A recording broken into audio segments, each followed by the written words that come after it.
the bikini model who wants you to know that no one's as naturally thin as you think. Anna Rhodes is a bikini modeling champion and founder of Lifting for Girls, a program designed specifically to get women more into weights. She's done 7 shows in just 2 years and she looks incredible. Of course she does. But rather than simply basking in her success, she's now turning her attention encouraging other women to get into weightlifting, all while maintaining a positive and realistic body standard. In fact, she says that no one is as naturally slim as bikini models are. So what got her into the scene in the first place? I had always aspired to do one since I began weight training in my first year of uni more than 6 years ago, she tells metro.co.uk. I saw pictures of fitness models on bodybuilding.com and I always aspired to look like that rather than stick-thin models you see in magazines. I was never a cardio bunny, I was always the only girl in the weights section and wanted to be toned and muscular rather than thinner. So doing a competition was the next progression of that really. I just was too nervous about what other people would say about it for a long time before I finally took the plunge. But that came with a whole load of pressure. Typically, bikini models need to have under 13% fat in order for six-packs to start showing, less, depending on how much you want them to protrude. It's very stressful, I can't lie, says Anna. You have to truly want it more than anything, because it will take over your whole life by the end. You are 100% focused on achieving that goal and it consumes your every thought. Everything you put into your mouth, your training, your general activity levels are meticulously planned. It's almost impossible to live a normal life when you are prepping for shows. Which is why she's keen to quash the idea that those fabulously lean and toned women you see on Instagram are like that naturally. She uploaded the above, writing, "I'm going to go in with a bold statement that quite literally hardly anyone is naturally as thin as I was on the left. I kid myself I was just toned when I did this shoot, but in reality, I was pretty underweight. If you look at this photo and don't think she looks pretty thin, I think you have a warped perception of what is a healthy.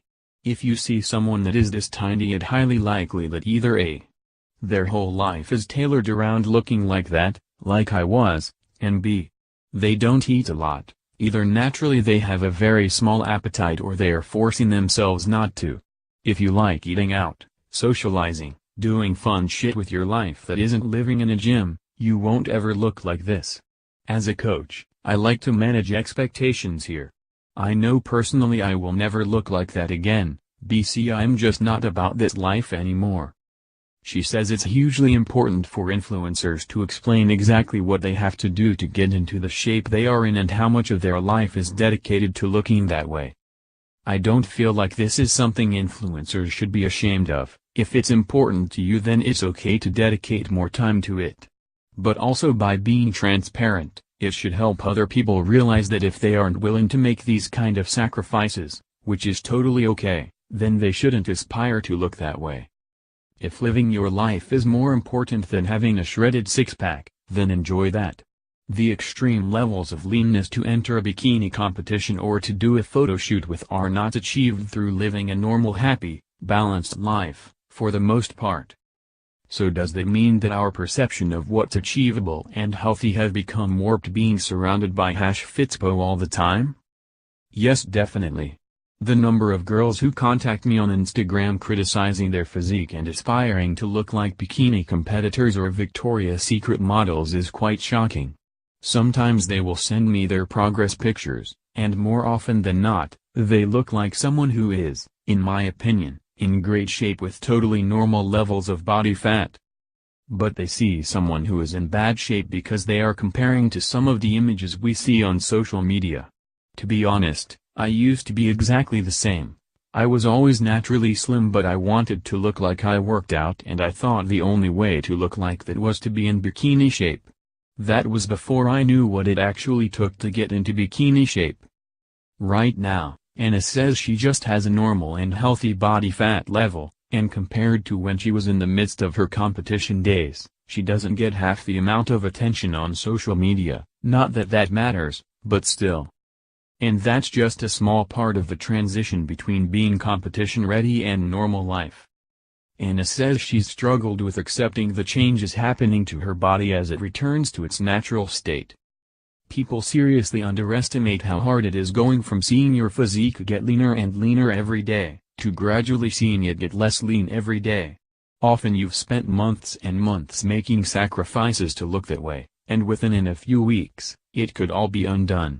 Sometimes you can question whether it was all even worth it, as you feel like you ended up looking worse than you did before, which isn't always true but sometimes is. Your perception of yourself definitely changes from doing bikini competitions. Vegan Bodybuilding Week 4, Overloading may cause pain but it and number 039's wonderful. How my dad helped me through my anxiety and depression. Fitness brand has the best response to the trolls who body shamed its plus-size model. I've come to accept that I prefer living my life not dieting, and with that my physique will look different. I've learned to tell myself the advice I wrote above regularly and focus on body positivity, although it can be tough. Prepping for shows means counting macros very accurately on MyFitnessPal and working off the 1,200 calorie total. On top of that is 6 training sessions a week and daily cardio. When she's not competing, however, she says she trains in whatever the hell way I want to, goes on nights out and orders Deliveroo. Oh, and she set up Lifting for Girls, which she calls her baby. I created it as I used to work in a very male-dominated gym, both PTs and members-wise. I wanted to combat the fact that the separate weights room was so intimidating to girls wanting to improve at weight training. It was dark and dingy and full of grunting men. Even someone like me who is very competent with weight training felt slightly intimidated going down there, and I've trained in really old-school gyms in the most obscure places in South America before. It is saddening that a commercial gym in central London with state-of-the-art facilities still feels unwelcoming to females and they still feel they should stick to the cardio sections. Lifting for Girls consists of 4 small group PT sessions, usually somewhere between 5–10 girls, and they go through each workout in the Lifting for Girls weight training program that Anna designed. It is suitable for both beginners and advanced lifters as you can simply adjust the weights according to how strong you are. Weight training doesn't need to be complicated, which is the beauty of my classes. I also provided nutrition guidelines to help each girl figure out their macros. When I first introduced the classes I had almost 50 girls sign up instantly. It was a very popular idea as a lot of people are not confident just trying to copy what they see online. Social media has definitely helped women realize that their aesthetic goals are much more easily achieved with weight training. But I also wanted to emphasize how important weight training is for women's physical and mental health as well. I was weight training before Instagram was a thing and none of my friends had any desire to train with me. They thought I was really weird doing weights. 5 years later it seems to be all you see on your news feed and I have a whole bunch of girls wanting to learn with me. So what advice does Anna have for those of us struggling with our self-image? Keen to be as slim and ripped as our Fitspo idols online? The images you see of people like this aren't really real. Even if the images aren't edited, which often they are, the person who has that physique more often than not does not have a real life. Even if they are happy with that life, a big part of it will be focused on looking that way. Sacrifices will have to be made, and unless you want to live that way forever, you won't look that way forever. Man and number 039, scarred for life and number 039, after getting black henna mustache. Brownie delivery claims to fix period pains. Man who inspired Ice Bucket Challenge dies aged 46. When I am that lean, I do not go out for meals very often, I don't go out socializing. I go to bed early, and I go to the gym a lot. For me, this isn't my real life. I've had the shredded six-pack look and it didn't make everything in my life better. Being in good shape will always be important to me, but there is a difference when we are talking about being that lean. It controls your whole life and you can't just be normal.